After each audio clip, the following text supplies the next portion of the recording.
Kishkindha TTD ట్రస్ట్ల మధ్య వివాదం ఇంకా నడుస్తూనే ఉంది. ఈ వీడియోలో ఆంజనేయ స్వామివారి పుట్టినరోజున టీటీడీ వారు రిలీజ్ చేసిన ప్రూఫ్లు మాత్రమే మేము చెప్తున్నాం. మేము ఈ వీడియో చాలా కష్టపడి యానిమేషన్ చేసాం.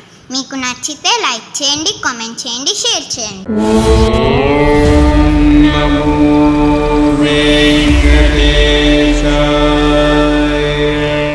శ్రీరాముని జన్మభూమి అయోధ్య.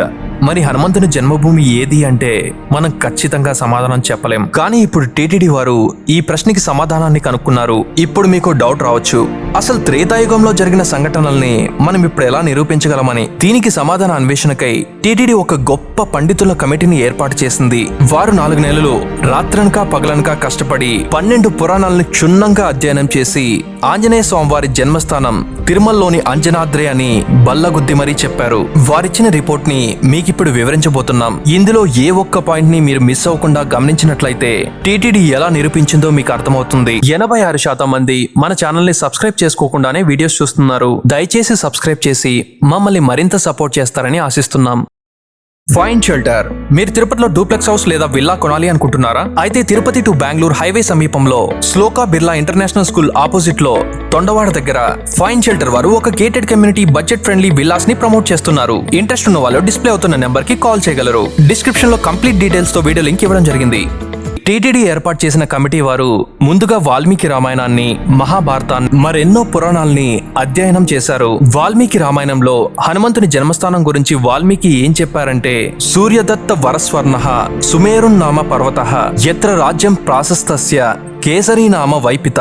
ఈ శ్లోకం వాల్మీకి రామాయణంలో శ్రీరాముడు అగస్త్య మహామునిని హనుమంతుని జన్మ వృత్తాంతం గురించి ఆసక్తికరంగా అడిగి తెలుసుకుంటున్న సందర్భంలోనిది. ఈ శ్లోకంలో హనుమంతుల వారు సుమేరు అన్న పర్వతంలో జన్మించారని అగస్త్య మహాముని చెప్పారు. మరి సుమేరు పర్వతం తిరుమలలోనే ఉందని ఎలా నిరూపించారు? చతురు మేరు పార్శ్వేషు హేమకూట హిమాహ్వయే నీలే శ్వేతనగే చైవ నిషదే గంధమాదనే. అంటే ఇక్కడ కూడా హనుమంతుని జన్మస్థానం సుమేరు పర్వతంగా చెప్పబడింది. అదే బ్రహ్మాండ పురాణంలో మేరుపుత్రం మహాపుణ్యం వెంకటాచల సన్యఖం అంటే మేరు పర్వత పుత్రునికే వెంకటుడని, సుమేరుడని అన్న పేర్లు కలవనే ఉంది. అలానే స్కాంద పురాణంలో అంజనాద్రిని మేరు పర్వత పుత్రుడని వర్ణించారు. అంటే మేరు పర్వత పుత్రుడన్న వెంకటాద్రి, సుమేరి పర్వతం, అంజనాద్రి అన్న అన్ని ఒకటే పర్వతంని అర్థం వస్తుంది. తిరుమల 7 కొండల్ని వెంకటాద్రి, అంజనాద్రి, గరుడాద్రి, సుమేరి పర్వతం, శేషాద్రి అని అలా మరో 15 పేర్లతో పిలువబడుతూ వచ్చిందన్న విషయం మనకి తెలిసిందే.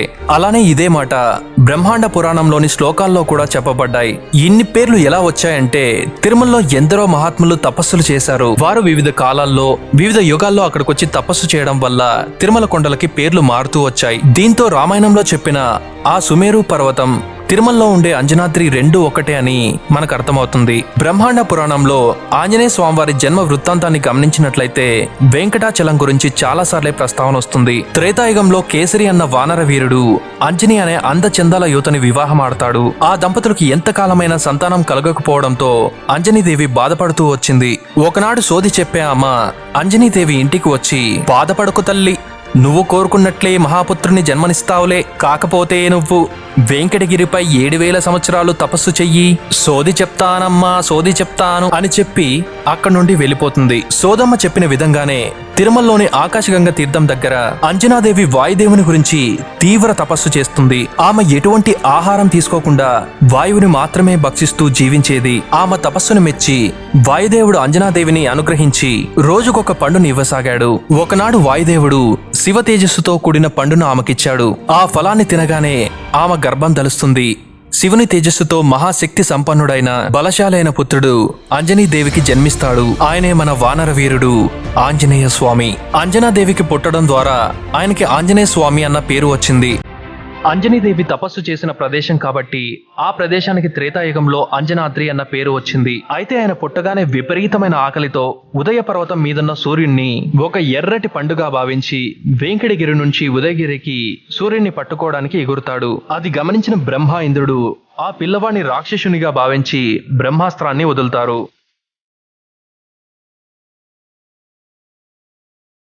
ఆ అస్త్రాన్ని ఆ బాల హనుమంతుడు పిల్లల ఆటగా భావించి తన తోకతో నెట్టేస్తాడు. అప్పుడు దేవతలు ఆ బాలుడు ఎవరో తెలుసుకుని అంజనాదేవి దగ్గరికి వెళ్లి, అంజనా, నువ్వు తపస్సు చేసి ఈ కొండకు మరింత పేరు తీసుకొచ్చావు, గొప్ప పుత్రుణ్ణి పొందావు కాబట్టి ఈ కొండ నీ పేరుతో అంజనాద్రి అని ప్రసిద్ధి చెందుతుంది అని అంటారు. అలా బ్రహ్మాండ పురాణంలోని శ్లోకాల్లోని కథ ఆంజనేయ స్వామి తిరుమలలోని వెంకటాద్రి అంజనాద్రిలో జన్మించాడని చెప్తుంది. ఈ ఆధారాలనే కాకుండా టీటీడీ వారు మరెన్నో ఆధారాలను పొందుపరిచారు. కంబరామాయణంలో సీతమ్మని వెతుక్కుంటూ వానరులు వెంకటాద్రికే వచ్చారని తెలుస్తుంది. వేదాంత దీక్షితులు తన హంసదూతం అనే కావ్యంలో వెంకటాద్రి అంజనాద్రి అని తెలిపారు. అంజనాద్రి మహత్యం అనే గ్రంథం లండన్ లో ఒక గ్రంథాలయంలో ఉంది. ఆ గ్రంథం కూడా ఆంజనేయ స్వామి వెంకటాద్రిలోనే పుట్టారని తెలుపుతుంది.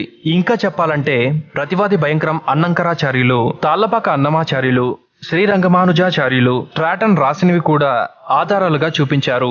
అలానే తిరుమలలో లభించిన 1491, 1545 సంవత్సరాల్లో లభించిన శాసనాలను కూడా ఆధారాలుగా చూపించింది. అలా మరెన్నో ఆధారాలతో టీటీడీ ఏర్పాటు చేసిన కమిటీ వారు ఆంజనేయ స్వామివారి జన్మస్థలం తిరుమలలోని అంజనాద్రి పౌరాణిక, వాంగ్మయ, శాసన, భౌగోళిక ప్రమాణాలతో నిరూపించింది. తిరుమలకు వెళ్లి ఆ వెంకటనాథుని ఆశీస్సులు పొంది అలానే జపాలి తీర్థంలో ఉన్న ఆ ఆంజనేయ స్వామివారి ఆశీస్సులు కూడా పొందొచ్చన్న ఆలోచన భక్తుల ఆనందానికి అవధులు లేకుండా చేస్తున్నాయి. కర్ణాటకలోని హంపి క్షేత్రంలో అంజనాద్రి అనే కొండ ఆంజనేయుని జన్మస్థానమని అక్కడి వారు నమ్ముతుంటారు. అయినా మన ఆంజనేయ స్వామివారు ఎక్కడ జన్మిస్తే ఏముంది, ఆయన దేశంలో చాలా చోట్ల రామనామం జపిస్తూ సంచరించారని మన పురాణాలే చెప్తున్నాయి. ఆయన పుట్టిన చోటే పవిత్రమవుతుందా? ఆయన పాదం మోపిన చోటు పవిత్రమవదా? ప్రపంచంలో మనం ఎక్కడున్నా స్వామి అని మనసారా తలుచుకుంటే ఆయన కరుణించడా? మీరే ఒక్కసారి ఆలోచించండి. ఆయన పుట్టి పెరిగిన ప్రతి చోటుని సమానంగా గౌరవిద్దాం.